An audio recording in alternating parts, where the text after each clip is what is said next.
Hi, thanks for tuning in. This is Elvira's here, helping you connect the dots between mind and body. I wanted to talk briefly about the imposter syndrome. I was on LinkedIn and I saw a post of a woman who I respect for her leadership and her knowledge and everything she has accomplished in her life. And I've met her personally and I think she's fabulous. And she posted an article about imposter syndrome.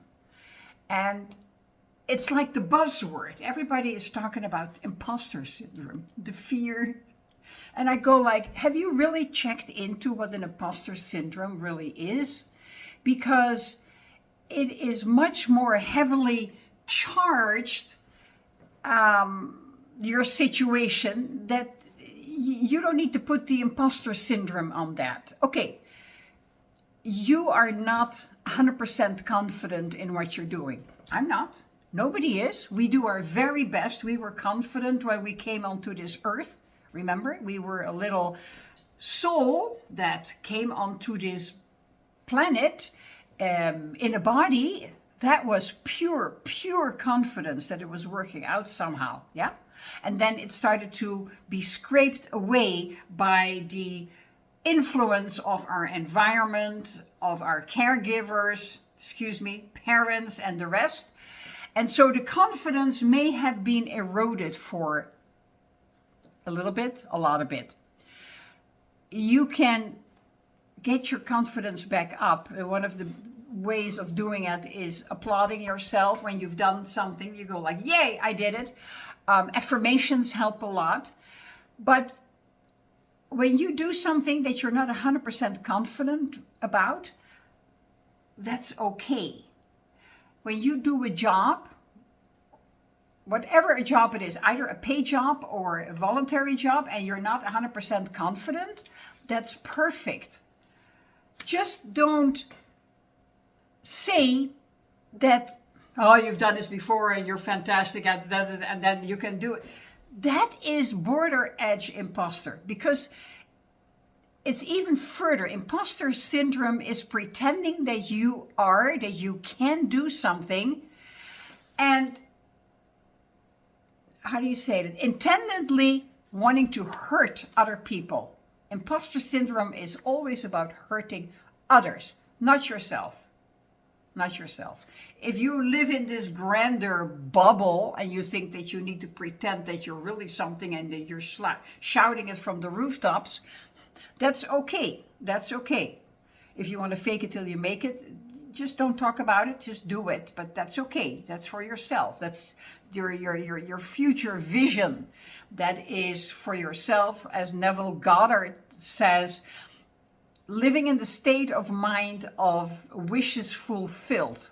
You're programming, you're blueprinting your life ahead of you. But if you are intentionally wanting to hurt people by executing a job, something that you are not capable of doing, that's the imposter syndrome. But that's not a lack of confidence. We all have lack of confidence in some situations until we've done it a couple of times, easy. So don't be fooled, don't be influenced by the word imposter syndrome. I'm not, and I am nowhere near perfect. Not at all, but I just keep moving forward. I keep doing stuff, and sometimes I push myself and I go like, that worked out perfectly, or whoops, I got to do that differently. And that is all okay, because life is nothing but a chain of experiences you like to have, and you determine what kind of experience you like to have. And if you like to do something, check in with your gut. Does it feel good? Doesn't it feel good? Ask the universe, ask source.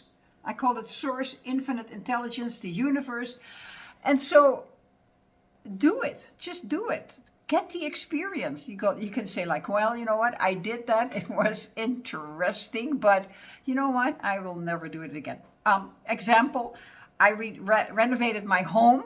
I did the crown molding on my cabinets in my kitchen. That was an experience. You can say like, well, that's kind of innocent and stupid. No, it's one of the things that I wanted to do as part of my total renovation of my home, like taking off the popcorn, etc., etc., etc., painting. You know, I did it all. The crown molding is something that I go like, I did it, it looks good, but no, I'm not going to do that again. I'm not 100% confident that I can easily do it. Some parts were easy, some other parts were horrendous. So no, I'm not going to do that, but I had the experience. I can talk about it now and I can laugh about it and I go like, yeah, it looks good, not again. So, you know, don't be blown away by imposter syndrome or feeling that you have the imposter syndrome. You have not, unless you have a malicious mindset. That's what imposter syndrome is based upon. So I hope this helps. Do me a favor, press the like button, press the subscribe button, and share it with somebody who is perhaps suffering from or thinks she has an imposter syndrome, because I'm mostly targeting the women, not men so much. I love men, was happily married for 25 years. No, woman understands a woman more. I don't really understand the man, so I'm not going to go that way. Did I understand my late husband? Yes. Yeah, we had a really great marriage. We loved each other. We had a good time. But still there was something that I go like, huh? And that's okay. That's life and it's interesting. So the whole thing is, how does the feeling of imposter syndrome affect your body? Because the feeling of imposter syndrome is negative, and negative vibration causes your cells in your body to shut down. And shutting down is the first step into, total disharmony. So I appreciate you listening in, and I wish you a wonderful day. Like, subscribe, and share. Thank you so much. Take care now. Bye-bye.